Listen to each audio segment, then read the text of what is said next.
When the declaration was broadcast across the settled systems, it carried a calm and dismissive tone that echoed through every relay and archive as the leading voices of the Aurelian Compact formally labeled humanity weak, fragmented, and historically insignificant, a minor species clinging to a backwater world that had only survived because no one worth conquering had bothered to finish the job. And on Earth the message was received in silence inside command rooms where no one reacted outwardly. Because every officer present had heard versions of the same judgment before, whispered by scouts, spoken openly by ambassadors, written into intelligence briefings that catalog how the galaxy saw them, as slow breeders with short lives, politically divided, technologically uneven, and too emotionally driven to ever pose a serious long-term threat. And Admiral Daniel Carter listened with his hands folded behind his back as the words scrolled across the main display, noting the careful phrasing that avoided outright insult while still delivering its intent with surgical precision, because the Compact was not declaring war yet. It was establishing a narrative, one that justified future actions and reassured its member species that whatever followed would be easy and clean, and in distant chambers aboard alien flagships, commanders repeated the same talking points to their crews, explaining that Earth had never been conquered because it had never been worth the cost, that humanity had been allowed to persist only because it posed no danger, that its minor defensive victories against raiders and fringe powers were statistical noise rather than proof of capability. And as these explanations spread, they carried with them a shared assumption that would soon harden into doctrine, that humans survived by luck and neglect rather than strength, an assumption that Earth itself had quietly cultivated for generations, because beneath the surface of civilian networks and fractured political blocks, there existed another structure, older than the Compact realized, one that did not speak unless spoken to and did not move unless the math demanded it. And as news commentators on Earth debated whether the declaration was a prelude to sanctions or invasion, and protesters gathered in city centers demanding transparency or restraint, the deeper systems came online without ceremony. Authentication chains passed silently through buried networks. Analysts reviewed probability curves that had not been touched in decades, and in a reinforced facility beneath what used to be a mountain range long stripped from maps, General Laura Mitchell stood before a table of aging but meticulously maintained hardware and listened as her aides confirmed what she already knew, that the Compact's declaration had crossed a threshold defined long ago, not in words but in ratios, because humanity had never needed to be conquered to understand conquest. It had studied it relentlessly, recorded every failure, every occupation, every empire that rose and fell on its own planet, and translated those lessons into a strategic culture built around denial rather than dominance, survival rather than expansion. And the reason Earth was never conquered was not because it was weak, but because any force that committed fully would find itself drawn into a conflict with no clean exit, a truth hidden behind deliberately modest fleets and restrained diplomacy. And as the Compact's representatives congratulated themselves on isolating a lesser species, the first quiet responses were already moving.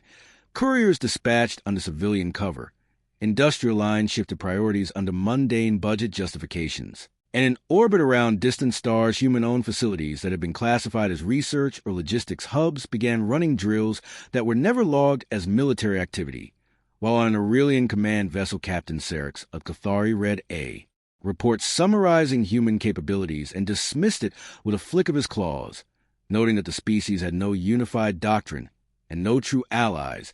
unaware that unity for humans had never been loud or ideological but procedural, triggered by conditions rather than consensus. And as Earth's official ambassador issued a measured statement expressing disappointment and a desire for continued dialogue, the internal assessments were far colder,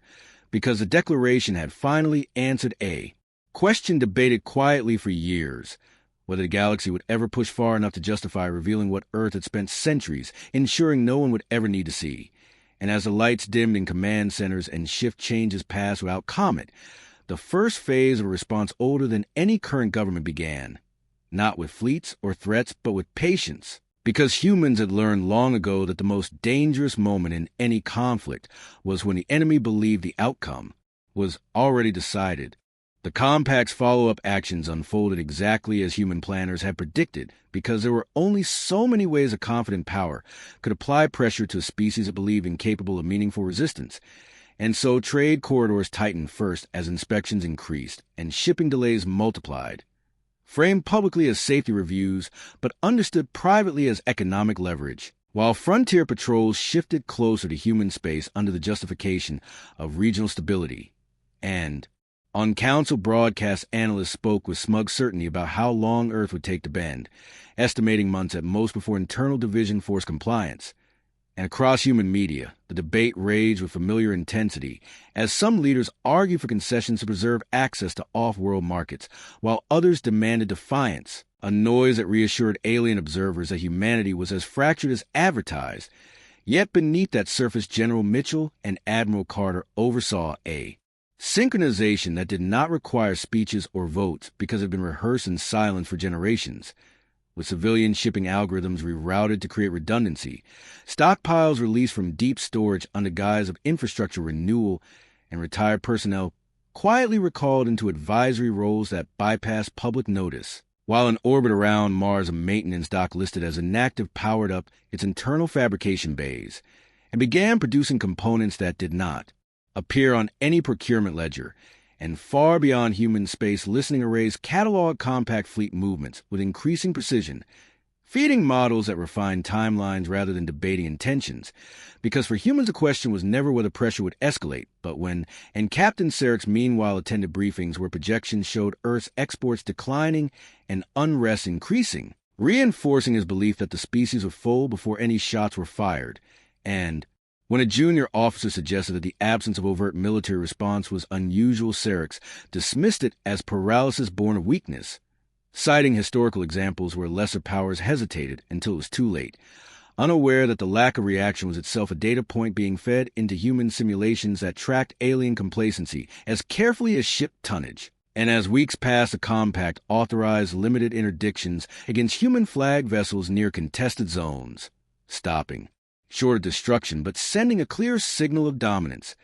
And Earth responded with protests and legal challenges that went nowhere, exactly as expected, while quietly crews adapted to operate without those routes entirely, proving resilience metrics that would later matter far more than lost revenue. And in a subterranean briefing room, Mitchell listened as analysts reported that compact doctrine was crystallizing around the assumption that escalation could be controlled at every step. A dangerous belief because it meant the aliens thought they understood the limits of the conflict, and Carter nodded slowly, because history had shown that wars were often lost not by inferior weapons, but by false ceilings placed on an enemy's response. And so the second phase progressed with careful restraint as humans allowed the pressure to mount just enough to validate alien confidence, letting patrols edge closer, letting rhetoric sharpen, letting the Council pass resolutions that painted Earth into a corner, all while preparing a counterstroke that would not look like defiance at first glance, because the objective was not to win an argument, but to reshape perception, to replace the idea of human weakness with uncertainty. And as a compact task force conducted exercises near a human colony world to demonstrate reach, its sensors briefly registered anomalies in local space that technicians attributed to background interference, never realizing they were witnessing calibration. Pulses from dormant systems waking after decades of inactivity. Systems designed not to project power outward but to bend the battlespace inward. And on Earth, the public still argued about sanctions and pride, never seeing quiet alignment taking place behind the scenes. An alignment that treated the compact's declaration not as an insult to be answered emotionally, but as a signal that the galaxy had finally made the mistake humanity had always assumed it would. Confusing restraint for incapacity and patience for fear. And with that assumption now locked into alien strategy, the window humans had prepared for all along was opening. The moment the compact authorized a permanent forward presence near the outer human colonies marked the transition from pressure to provocation, though the Council chambers framed it as a stabilizing measurement to protect regional commerce. And on alien news feeds, commentators praised the restraint of their leadership for choosing deterrence over destruction, while on Earth, Admiral Carter reviewed the deployment with a quiet satisfaction that unsettled his staff, because every ship and patrol route matched the projections generated years earlier when similar scenarios were run against simulated coalitions, and the data confirmed that the compact was committing just enough force to intimidate without preparing for a real fight, a posture that required confidence bordering on arrogance, and in response humanity continued to project compliance through diplomatic channels. filing objections and requesting mediation,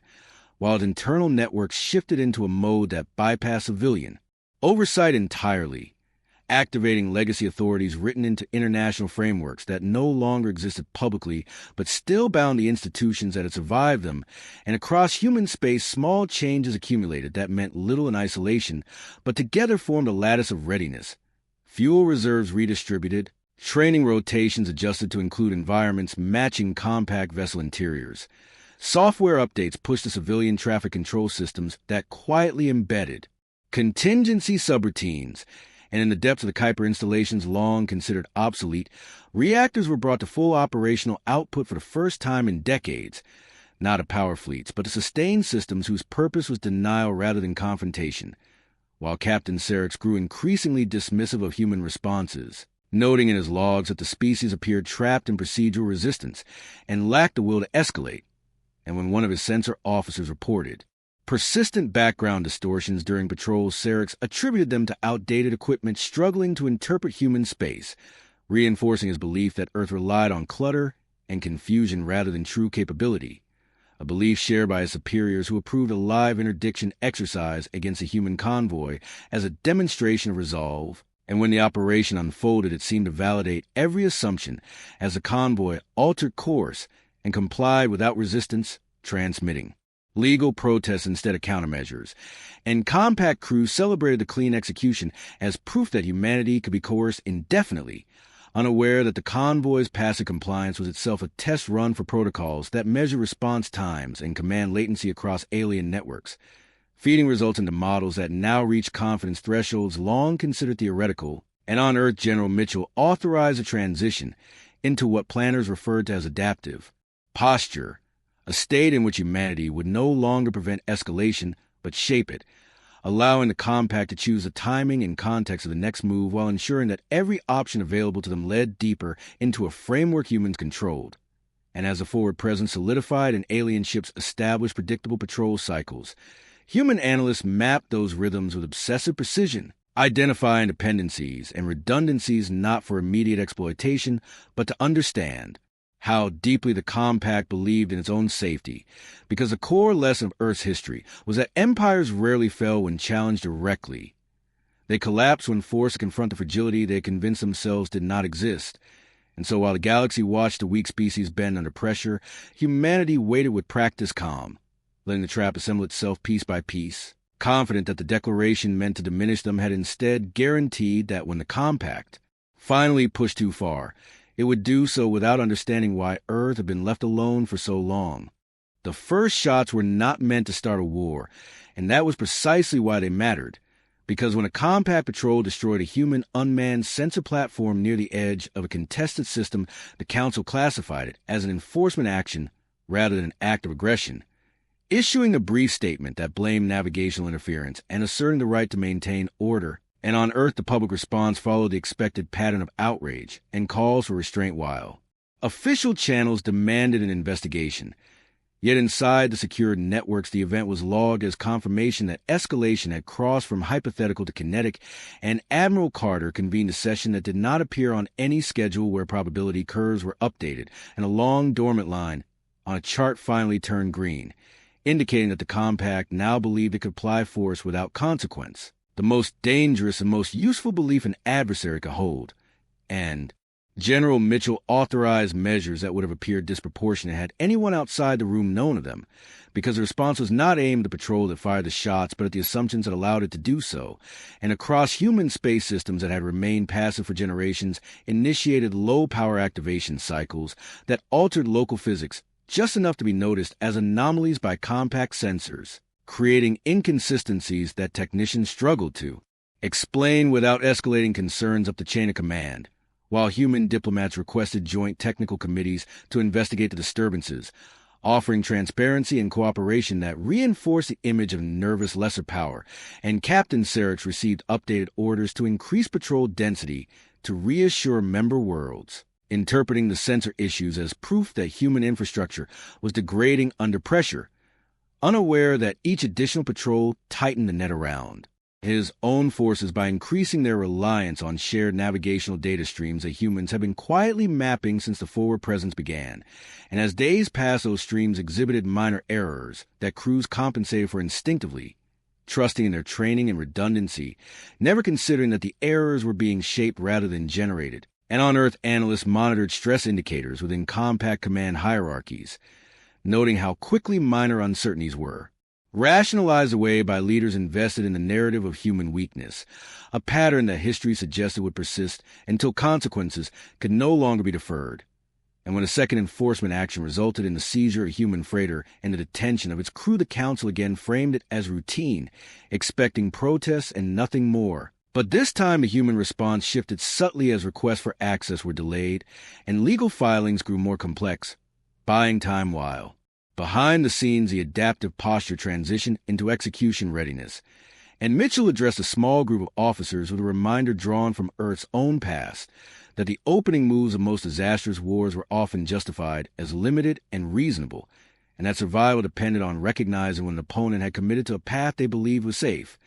because once that belief set in, the real work began. And far from the public, either systems designed to explain why Earth was never conquered reached a state of quiet coherence, not as weapons waiting to fire, but as conditions waiting to be met. Conditions a compact was now fulfilling with remarkable consistency, convinced that each step forward proved its dominance, while in reality it was moving deeper into a battle space that no longer belonged to it. The turning point arrived without ceremony because humanity had never intended it to look like defiance. And so, when the compact convened an emergency session to address what it described as persistent instability in human-adjacent space, its members did not realize they were responding to conditions engineered to force that very meeting. And as delegates argued over stronger measures, the first systemic failure rippled through their fleets when navigational corrections propagated with slight delays that compounded across shared networks, causing ships to burn additional fuel and miss-synchronization windows. Problems that were inconvenient but not alarming until they began to occur simultaneously across multiple task forces, and Captain Serix found himself issuing repeated course adjustments as his patrol struggled to maintain formation, irritated rather than concerned because his experience told him that complex operations always produce friction, yet the data feeds arriving from Command showed similar reports elsewhere, forcing the Council to authorize diagnostic overrides that opened deeper layers of system access, layers that human analysts have been waiting for, because they expose the compact's dependency on centralized validation, and on Earth Admiral Carter watched as thresholds were crossed not by human action, but by alien self-correction, a pattern humans understood well from their own history of over-engineered control structures, and with each override the adaptive systems embedded long ago gained clearer insight into compact fleet logic, not a hijack or attack, but to predict with near-perfect accuracy how commanders would respond under stress. And when the Council finally approved a limited show of force intended to restore confidence,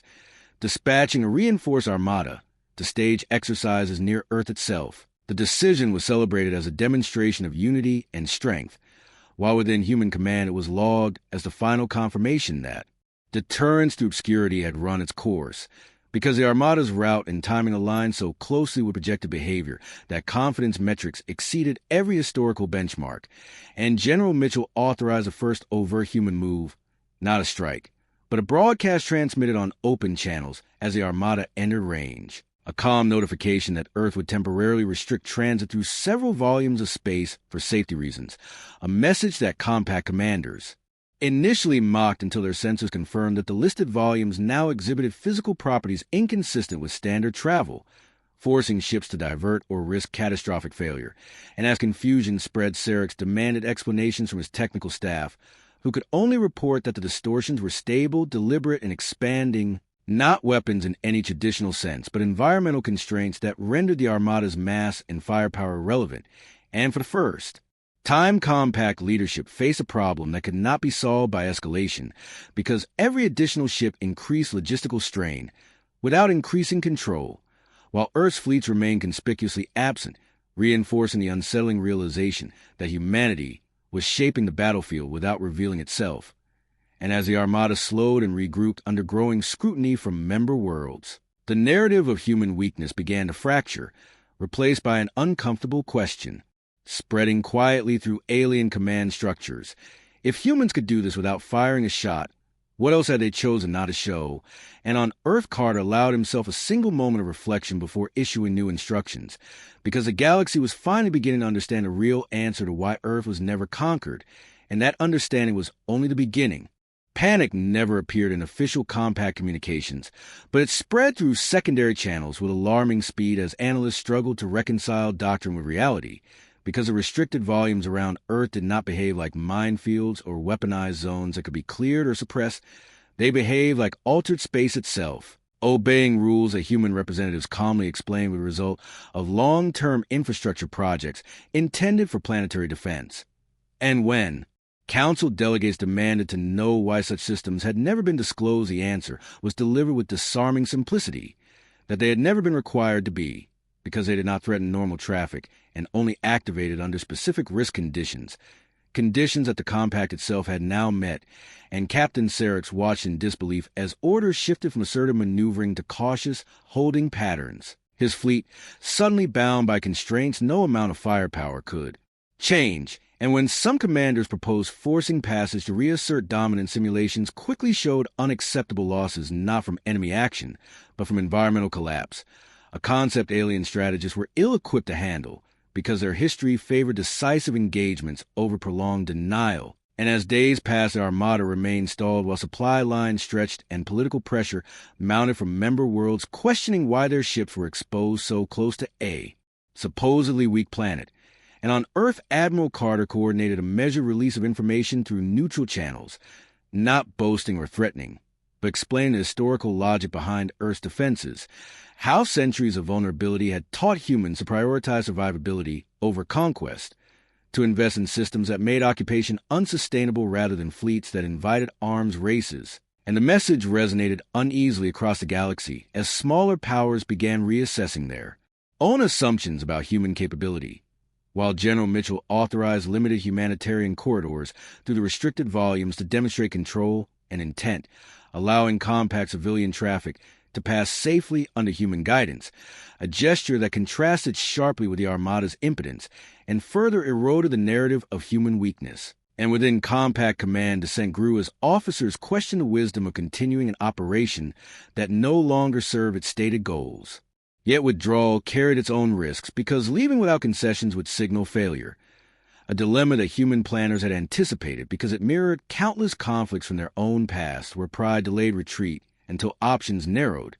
and as negotiations reopened under this pressure, human diplomats remained calm and precise, offering the escalation frameworks that preserved compact dignity while locking in recognition of Earth's defensive sovereignty, terms that would have been unthinkable weeks earlier. And Captain Serix submitted a report noting that human strategy did not seek victory through destruction but through inevitability, forcing adversaries to choose between costly persistence and reasonable withdrawal, a style of warfare he admitted his training had never prepared him for. And as the Armada finally began a phased pullback under the guise of strategic redeployment, the galaxy watched the image of human weakness collapse, replaced by a more unsettling understanding that Earth had never needed to be conquered because it had quietly mastered the art of making conquest pointless, a lesson that would reshape interstellar politics long after the ships moved away. The aftermath settled slowly because the galaxy needed time to adjust to a reality it had never planned for, and as compact fleets completed their withdrawal, official statements framed the outcome as a mutual recalibration of regional security. Language carefully chosen to avoid admitting that a species once labeled weak had dictated the terms of disengagement. Yet within strategic circles, the truth spread with brutal clarity that Earth had not resisted through superior numbers or overwhelming firepower, but through an understanding of conflict rooted in endurance and control. And Admiral Carter watched the final status reports with measured calm, knowing that the real victory was not the Armada's retreat, but the permanent alteration of how humanity would be assessed from that moment forward. While General Mitchell authorized the gradual return of systems to dormancy, not as a sign of reduced readiness, but as a reminder that these measures existed to prevent conquest rather than invite confrontation. And across human space life resumed its outward normalcy as trade routes reopened under new protocols and diplomatic channels filled with requests from smaller powers seeking clarification, partnership, or reassurance, all recognizing that Earth now occupied a position it had never publicly claimed but had always prepared for. And Captain Serix returned to his homeworld carrying a report that would quietly end his advancement but influence generations of officers, because it documented a form of warfare that could not be countered by escalation, only avoided through respect and restraint. And in council chambers, a declaration that had started everything was quietly archived and replaced with new language acknowledging Earth as a stabilized sovereign power with unique defensive capabilities. A bureaucratic correction that masked a profound shift in galactic thinking. And human diplomats accepted the change without triumph, understanding that survival had never required applause, only recognition. And as historians across the compact debated how such a system could have gone unnoticed for so long, the simplest answer emerged again and again, that humanity had learned from its own violent past that conquest invited endless resistance,